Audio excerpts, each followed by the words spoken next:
الواحد الأوحد الأحد الفرد الصمد الذي لم يلد ولم يولد ولم يكن له كفوا أحد.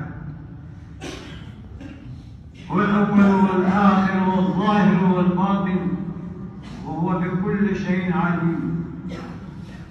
هو الذي خلقكم من طين ثم قضى أجلا وأجل مسمى عنده ثم أنتم تمترون.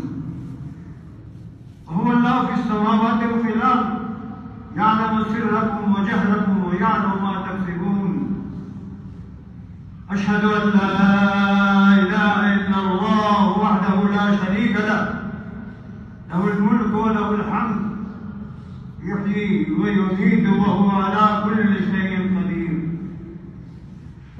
وأشهد أن سيدنا ونبينا محمدا عبده ورسوله الذي أرسله بالحق بشيرا ونذيرا وداعيا إلى الله بإذنه وسراجا منيرا لينذر من كان حيا ويحق القول على الكافرين. ومن يطع الله ورسوله فقد رشد ومن يعص الله ورسوله فقد ضل وغوى. أما بعد فيا أيها الناس أوصيكم ونفسي بتقوى الله والاعتصام بحبل الله والتمسك بشريعة الله والعمل بما جاء به محمد صلى الله عليه وآله وسلم من الله نورا وكتابا مبينا يهدي به الله من اتبع رضوانه سبل السلام ويخرجهم من الظلمات إلى النور بإذنه ويهديهم إلى صراط مستقيم. ومن هدي إلى صراط مستقيم فقد رشد واهتدى ومن ضل الطريق فقد خاب وخسر الدنيا والآخرة وذلك هو الخسران المبين. أيها الأخوة المؤمنون، إن هذه الحياة التي خلقها الله سبحانه وتعالى لنا في هذه الدنيا إنما هي في الواقع كسلسلة طويلة للامتحانات والاختبارات. ففي هذه الحياة وفي طريقها منعرجات ودرائق ذات ألوان وأنواع.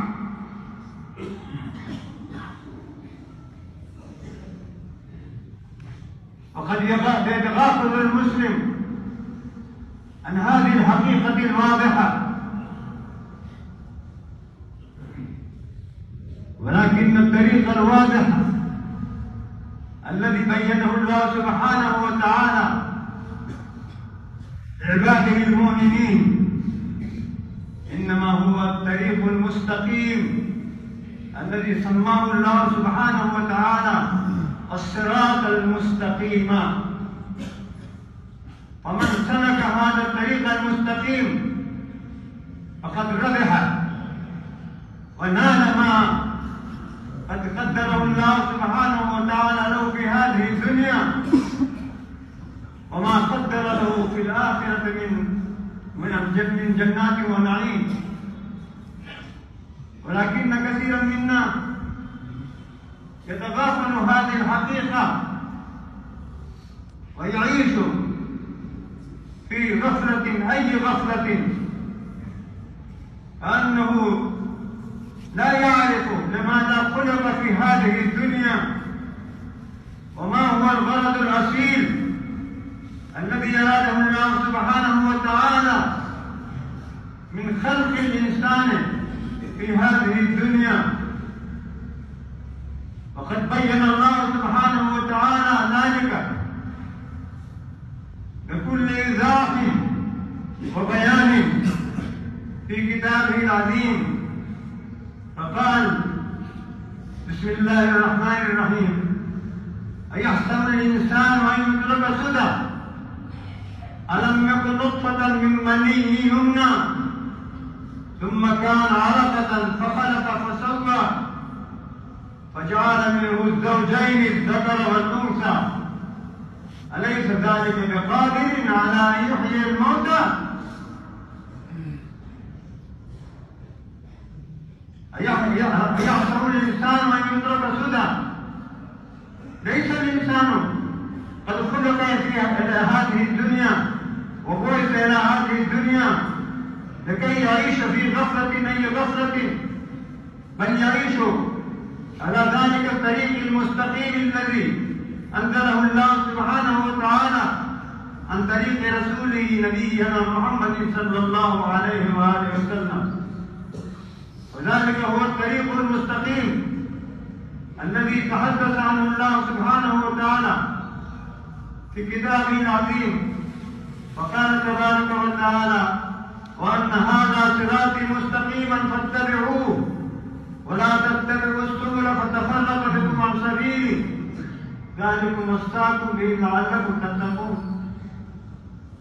وقال النبي صلى الله عليه وآله وسلم: بادروا بالأعمال سبعا هل تنتظرون إلا فقرا منسيا أو غنى مطغيا أو مرضا مفسدا أو هرما مفسدا أو موتا مجهدا أو الدجال وشر غائب ينتظر أو الساعة فالساعة أدهاها أمر. هذا ما قاله الله سبحانه، هذا ما قاله الرسول صلى الله عليه وسلم تفسيرا لحياة الإنسان الذي يعيش في هذه الدنيا، كيف ينبغي أن يعيش وكيف يجوز له أن يبرر لحياته في هذه الدنيا ويدعي أنه إنسان أفضل خلق الله تبارك وتعالى. أيها الإخوان، إن الإنسان إنما هو أفضل خلق الله تبارك وتعالى ولا شك في ذلك، ولكنه يكون في بعض الأحوال أفضل من كل خلق حينما يتناسى حقيقته وحينما يغفر الغاية التي خلق من أجلها. وما هي تلك الغاية؟ الله سبحانه وتعالى صرح بها في هذه الآية، فقال تبارك وتعالى: وما خلقت الجن والإنس إلا ليعبدون ما أريد منهم من رزق وما أريد أن يطعمون إن الله هو الرزاق ذو القوة المتين. فإن المؤمن الصادق المقبل على الله تبارك وتعالى والمحب لله تبارك وتعالى إنما يعيش في هذه الدنيا فإنه يراها قنطرة للآخرة، يراها يعيش في هذه الدنيا لكي يكسب لآخرته ما يحبه الله سبحانه وتعالى وما قد أمر به رسولنا العظيم محمد صلى الله عليه وآله وسلم. هذه الدنيا لم تخلق إلا لامتحان الإنسان ولاختباره كيف يعيش وكيف يشكر نعمة الله، هذه النعمة العظيمة التي لا تساويها أي نعمة، وهي النعمة الإنسانية التي أكرمنا الله سبحانه وتعالى بها. ويجب علينا أيها الإخوان ألا نتناسى أن هذه النعمة إنما هي نعمة كبرى لا تساويها أي نعمة من نعم الدنيا. فالإنسان إنما خلق لكي يتنعم بهذه النعم ولكي يمثل هذه النعمة، نعمة الإنسانية التي يكرمه الله سبحانه وتعالى بها.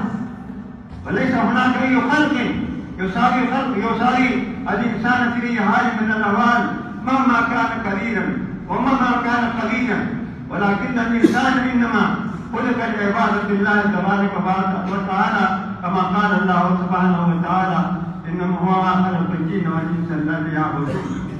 وما هذه العبادة؟ كيف هذه العبادة؟ كيف تتحقق هذه العبادة؟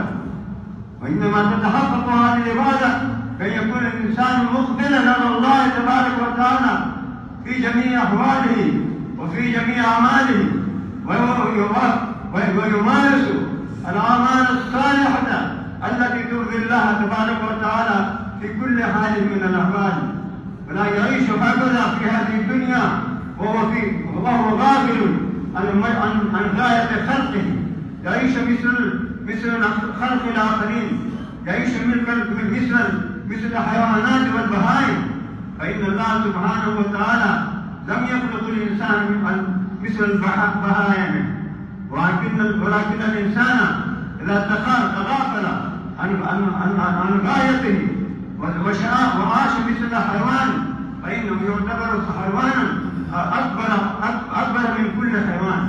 الله سبحانه وتعالى لا يرضى بمثل هذه الناس، بمثل هؤلاء الناس الذين لا يقبلون على الله تبارك وتعالى ويتناسون هذه النعمة العظيمة، نعمة الإنسانية التي أكرمه الله سبحانه وتعالى بها. فيجب علينا أيها الإخوان أن نكون دائمين ذاكرين أن الله سبحانه وتعالى إنما خلقنا لكي نعمل كما أمرنا الله بذلك عن طريق رسوله محمد صلى الله عليه وآله وسلم، وأنزل لنا هذه الشريعة الكاملة الدائمة الباقية النامية. إنما تبقى هذه الشريعة إلى آخر يومها الدين، ويجب على الإنسان أن يتبع هذه الشريعة وينفذها في حياته في كل حين وآن. بادر بالأعمال الصالحة فتكون فتن كقطع الليل المظلم، يصبح الرجل مؤمنا ويمسي كافرا، ويمسي مؤمنا ويصبح كافرا، يبيع دينه بعرض من الدنيا. فقبل أن نبيع ديننا بعرض من الدنيا يجب علينا أن ننتهز هذه الفرصة العظيمة التي أكرم الله سبحانه وتعالى بخلقنا في هذه الدنيا. وإذا لم ننتهز، وإذا لم نغتنم هذه الفرصة العظيمة التي أكرم الله سبحانه وتعالى، فسوف لا نستطيع أن نعيش في هذه الدنيا في سعادة وفي هناء، ولا في الآخرة يكون لنا أي أجر من جنات والنعيم. فيجب علينا أيها الإخوان أن نجمع بين الدين والدنيا، أن نجمع بين أعمال الصالحة في هذه الدنيا التي ترضي الله تبارك وتعالى، وتكون مطابقا لسنة رسول الله صلى الله عليه وآله وسلم، ونعيش للآخرة بالأعمال الصالحة التي يرضاها الله سبحانه وتعالى وأمرنا بها عن طريق رسول النبي محمد صلى الله عليه وسلم، ونطبق هذه الشريعة العظيمة، هذه الشريعة الدائمة نطبقها على حياتنا، على كل جزء من أجزاء الحياة، ليس في جزء واحد أو جزئين